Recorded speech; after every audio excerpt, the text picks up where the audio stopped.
ኢራን ዓለምን አዘናግታ ኒውክሌሯን ታጠቀች።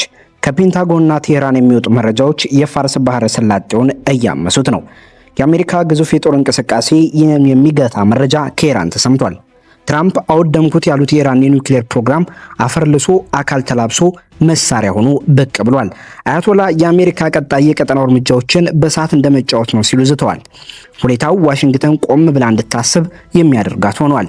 በፍጥነት ተለዋጭ ሆነው የቀጠናው ትኩሳት ከኢራን በተሰማው ዓለምን ያስደመመው የኒውክሌር መረጃና ከፔንታጎን የሰጠው አስቸኳይ መግለጫ ጋር በዝርዝር ይዘነዋል። አብራችሁን ቆዩ። የአሜሪካ መከላከያ ሚኒስቴር ወይም ፔንታጎን ያደረገው የ2026ቱ ብሔራዊ መከላከያ ስትራቴጂ ኢራን በቅርቡ ከደረሰባት ከፍተኛ ወታደራዊ ሽንፈት በኋላ ያላትን ስትራቴጂካዊ አቅጣጫ በጥልቅ የሚመረምር ሰነድ ሆኖ ቀርቧል። ይህ በ34 ገጾች የተዘረዘረውና በዶናልድ ትራምፕ አስተዳደር ስር የአሜሪካን የመከላከያ ቅድሚያ የሚሰጣቸውን ጉዳዮች የሚያትተው ሰነድ ኢራን መደበኛ ወታደራዊ ኃይሏን እንደገና ለማደራጀትና ምናልባትም የኒውክሌር መሳሪያ ፍለጋዋን በድጋሚ ለመቀጠል ያለውን ጽኑ ፍላጎት ይተነትናል። የቴህራን ፍላጎት የጨመረው ኦፕሬሽን ሚድናይት ሀመር በተሰኘው የአሜሪካ ጥቃትና በተጓዳኝ የእስራኤል ኃይሎች በኢራን በሚደገፉ ቡድኖች ላይ በሰነዘሩት ከፍተኛ ጥቃት ሳቢያ የደረሰባትን ውድመት ተከትሎ ነው። በአሁኑ ወቅት በፋርስ ባህረ ሰላጤ አካባቢ ያለው ውጥረት ከፍተኛ ደረጃ ላይ ደርሷል። አሜሪካ ግዙፍ የባህር ኃይል ስምሪቶችን ወደ ቀጠናው እያደረገች ባለችበት በዚህ ወቅት የኢራን ባለስልጣናት ማንኛውም የአሜሪካ ጥቃት ወደ ሁሉን አቀፍ ጦርነት እንደሚመራ በይፋ ሲያስጠነቅቁ ተደምጠዋል። የአዲሱ የመከላከያ ስትራቴጂ ኢራንን ምንም እንኳን የተዳከመች ብትሆንም አሁንም ድረስ የመቋቋም አቅም ያላትና ለቀጠናዊ ደህንነት ስጋት የሆነች ባላንጣ አድርጎ ይፈርጃታል።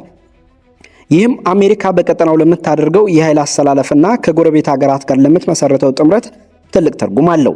የሚድናይት ሀመር ወታደራዊ እርምጃ የኢራንን የኒውክሌር መሰረተ ልማት ለማፈራረስ ያለመና በአሜሪካ ወታደራዊ ታሪክ ውስጥ ትልቅ ቦታ የሚሰጠው ኦፕሬሽን ነበር።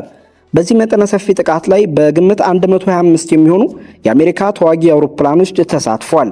ከነዚህ መካከል 7 B2 ስፕሪት የተሰኙ ረቂቅ የቦምብ ጣይ አውሮፕላኖች የሚጠቀሱ ሲሆን እነዚህ አውሮፕላኖች እጅግ ግዙፍና መሬት ሰርሳሪ የሆኑ GBU-57 የተሰኙ ቦምቦችን ታጥቀው ነበር። በተጨማሪም ከባህር ኃይል የተተኮሱ ከ2 ደርዘን በላይ ቶማሃውክ ክሩዝ ሚሳይሎች በኦፕሬሽኑ ላይ ውለው እንደነበር አይዘነጋም። የአሜሪካ ባለስልጣናት በጥቃቱ ወቅት የኢራን ኒውክሌር ፕሮግራም ተደምስሷል ብለው የገለጹ ቢሆንም ከጥቃቱ በኋላ የተደረጉ የስለላ ግምገማዎች ግን የተለየ ውጤት አሳይተዋል። ከሶስቱ የኢራን ኒውክሌር ጣቢያዎች መካከል ሙሉ በሙሉ የወደመው አንዱ ብቻ ሲሆን ሌሎች ግን አሁንም በከፊል ስራ ሊጀምሩ የሚችሉበት እድል እንዳለ በወቅቱ ተገልጾ ነበር። የአሁኑ ብሔራዊ መከላከያ ስትራቴጂ ኢራን ባለፉት 10 ዓመታት ታይቶ በማይታወቅ ሁኔታ ደካማና ለጥቃት የተጋለጠች መሆኗን ቢገልጽም ቴህራን ግን ለማገገም ያላትን አቅም አጽንዖት ሰጥቶበታል። ሰነዱ በግልጽ እንደሚያሰፍረው ኢራን ባለፉት ወራት ከባድ መሰናክሎች ቢገጥሟትም መደበኛ ወታደራዊ ኃይሏን እንደገና ለማደራጀት ቆርጣ የተነሳች ትመስላለች። የኢራን መሪዎች ትርጉም ባለው ድርድር ውስጥ ለመሳተፍ ፈቃደኛ ባለመሆናቸው የኒውክሌር መሳሪያን በድጋሚ ለማግኘት ያላቸውን እድል ክፍት አድርገውታል ይላል ሪፖርቱ። የግምገማ ከስለላ ዘገባዎች ጋር ተመሳሳይ ሲሆን የኢራን መሪዎች የኒውክሌርና ሚሳኤል መርሃ ግብሮቻቸውን ማደስ ከአሜሪካና ከእስራኤል የሚሰነዘርባቸውን ጥቃት ለመመከት ወሳኝ እንደሆነ ያምናሉ።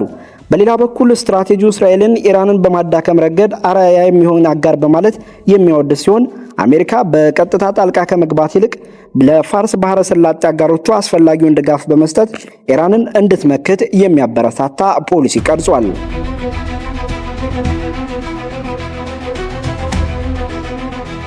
ከነዚህ ተደጋጋሚ ማስጠንቀቂያዎች ጋር በተጓዳኝ አሜሪካ በፋርስ ባህረ ሰላጤ አካባቢ ያለውን ወታደራዊ እንቅስቃሴዋን በከፍተኛ ደረጃ አጠናክራለች። ይህም ማንኛውንም ጥቃት ለመመከትና ተገቢውን የማስጠንቀቂያ እርምጃ ለመውሰድ ያላትን ዝግጁነት የሚያሳይ ተብሎለታል።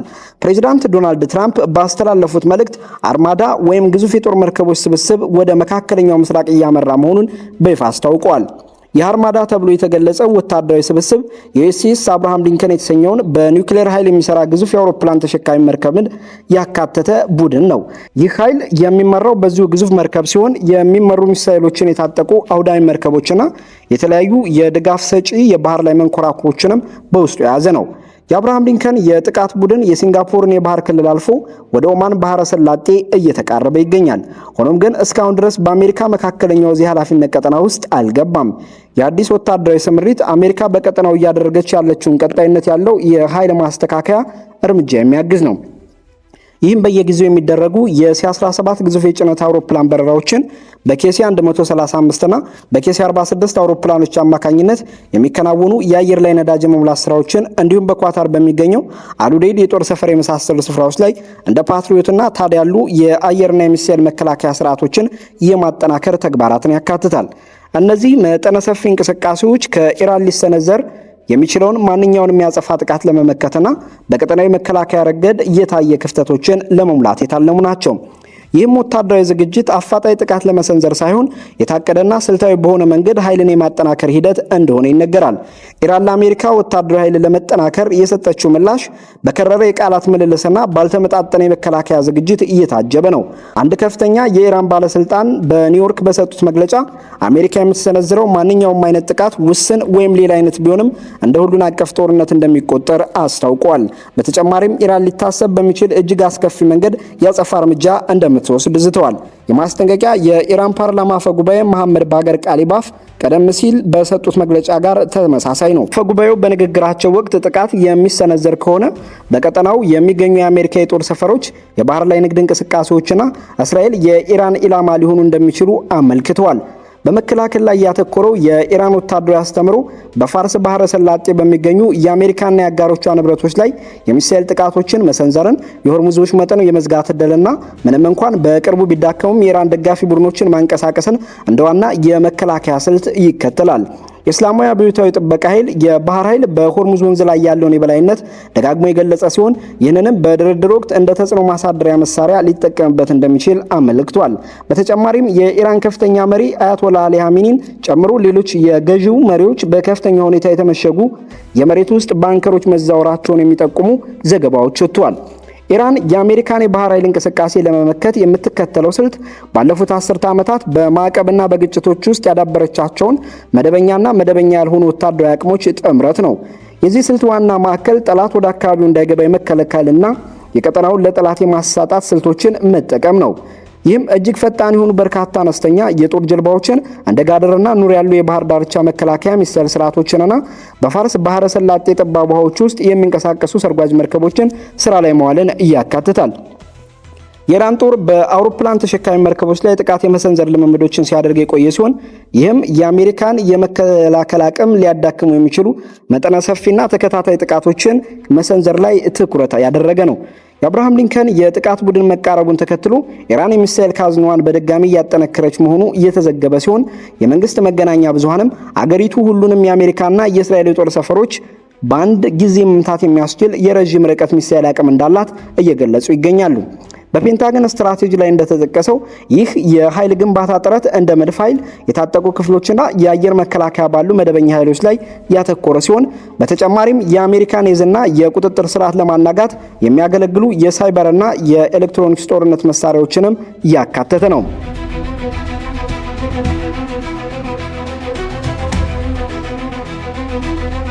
የኢራን የኒውክሌር መርሃ ግብርን ዳግም የማንቀሳቀስ ዕድል በአገሪቱ የመከላከያ ስሌት ውስጥ እጅግ ወሳኝና አሳሳቢ የሆነ አዲስ ምዕራፍ ከፍቷል።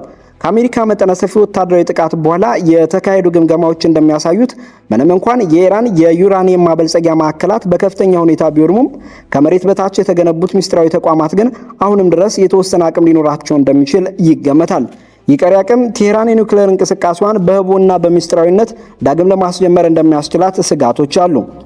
በብሔራዊ የመከላከያ ስትራቴጂ ሰነድ ላይ በግልጽ እንደተቀመጠው ኢራን ትርጉም ባለው መልኩ ለድርድር ፈቃደኛ ለመሆኗ ማንኛውንም አይነት ድንገተኛ የኒውክሌር ኃይል ባለቤት የመሆን እድልን እንደ ዋስትና የማቆየት ስትራቴጂካዊ ምርጫ መሆኑን ያሳያል። የምርጫው አሜሪካ ወይም እስራኤል ተጻራሪ ጥቃቶችን እንዳይሰነዝሩ እንደ መከላከያ ጋሻ የምትጠቀምበት መሳሪያ ነው። ይህ የቴህራን አካሄድ ስልታዊ ትዕግስት ወይም ስትራቴጂክ ፔሽንስ ከሚለው ሰፊ ወታደራዊና ፖለቲካዊ መርህ ጋር እየተቆራኘ ነው። ኢራን በአሁኑ ወቅት በአገሪቱ ውስጥ ካለው ከፍተኛ የኢኮኖሚ ቀውስና ሺዎችን የቀጠፈውን ህዝባዊ ተቃውሞና ውስጣዊ አለመረጋጋት እየተጋፈጠች ቢሆንም ወታደራዊ ኃይሏን ዳግም ለመገንባትና ለማጠናከር ያላትን ቁርጠኝነት አላላላችም። ይህ በውስጣዊ ውጥረትና በውጫዊ ጫና መካከል የሚደረግ የኃይል ግንባታ የአገሪቱን ገዢ አካል የህልውና ትግል የማዕዘን ድንጋይ ሆኗል። በሌላ በኩል የአሜሪካ ጦር ኃይል በቀጠናው እያደረገ ያለው ስምሪት እጅግ ግዙፍና አስፈሪ የሆነ መጥቷል። እንደ ዩኤስኤስ ጆርጅ ኤፍ ደብሊው ቡሽ ያሉ ተጨማሪ ግዙፍ አውሮፕላን ተሸካሚ መርከቦችን ማሰማራት ኢራን ሊሰነዘር የሚችለውን ማንኛውንም የጥቃት ስሜት ለመግታትና ለቀጠናው አጋሮቿ ሙሉ ድጋፍ ለመስጠት እየታለመ እርምጃ ነው። የወታደራዊ እንቅስቃሴ በብሔራዊ መከላከያ ስትራቴጂ ውስጥ አሜሪካ ትቅደም ከሚለው ፖለቲካዊ ማዕቀፍ አንጻር ተቀምጧል።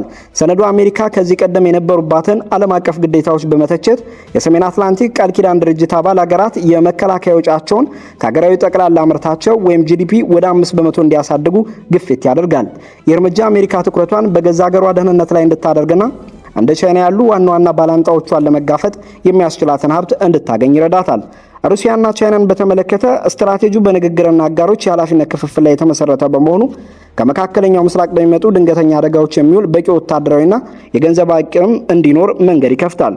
ይህ በአሜሪካ የኃይል ግንባታና በኢራን መከላከያ ስልቶች መካከል ያለው ፍጥጫ የስሌት ስህተቶችን የመፍጠር ዕድሉን እጅግ ከፍ አድርጎታል። ወታደራዊ ተንታኞች እንደሚጠቁሙት አሜሪካ የምትሰነዝረው ውስን የሆነ ጥቃት እንኳ ኢራን በፋርስ ባህረ ሰላጤ በሚንቀሳቀሱ የንግድ መርከቦች ወይም በአሜሪካ የጦር ሰፈሮች ላይ አጸፋዊ እርምጃ እንድትወስድ ሊያነሳሳት ይችላል። ይህም ግጭቱን ወደ ከፋና ሁሉን አቀፍ ጦርነት የመቀየር አቅም አለው። በተለይም ዓለም አቀፍ የነዳጅ ፍሰት 20% የሚከናወንበትን የሆርሙዝ ሰርጥ ለመዝጋት የሚሰነዘሩት ማስፈራሪያዎች የጉዳዩን ዓለም አቀፍ የኢኮኖሚ ስጋት ይበልጥ ጎልቶ እንዲታይ ያደርጉታል። ከውጫዊ ወታደራዊ ፍጥጫ ባሻገር የኢራን ውስጣዊ ፖለቲካዊ ሁኔታም ለውጡን ይበልጥ ውስብስብ ያደርገዋል። እንደ ረዛ ፓህላቪ ያሉ ተቃዋሚ ግለሰቦች በመከላከያ ኃይሉ ላይ ያሉ አባላት ወደ ህዝቡ ወገን እንዲቀላቀሉ የሚያደርጉት ጥሪ የገዢው አካል መረጋጋትና የወታደራዊ መዋቅሩ አንድነት ላይ ከፍተኛ ተጽዕኖ ሊያሳድር ይችላል። ይህም በወሳኝ የጦርነት ወቅት በኢራን ወታደራዊ ዕዝ ውስጥ መከፋፈል ሊፈጥር የሚችል አደገኛ ሁኔታ ነው። በአጠቃላይ የፔንታገን የ2026 ስትራቴጂ ኢራንን የኒውክሌርና ወታደራዊ አቅሟን ዳግም ለማንሰራራት የምትጥር ሀገር አድርጎ ይገልጻታል። አሜሪካ ይህንን ጥረት ለመግታት እያደረገች ያለችው መጠነ ሰፊ ስምሪት በኢራን በኩል የሁሉን አቀፍ ጦርነት ማስጠንቀቂያና ሚዛናዊ ባልሆነ የመከላከያ ስልቶች ምላሽ እየተሰጠው ይገኛል። የሀገራቱ ፍጥጫ በፋርስ ባህረ ሰላጤ ውስጥ እጅግ ተለዋዋጭና አደገኛ የሆነ የደህንነት ሁኔታ እንዲፈጠር አድርጓል። በአሁኑ ወቅት በቀጠናው ያለው ሰላምና ጦርነት እጅግ በጠበበና መንታ መንገድ ላይ ተንጠልጥሎ ይገኛል።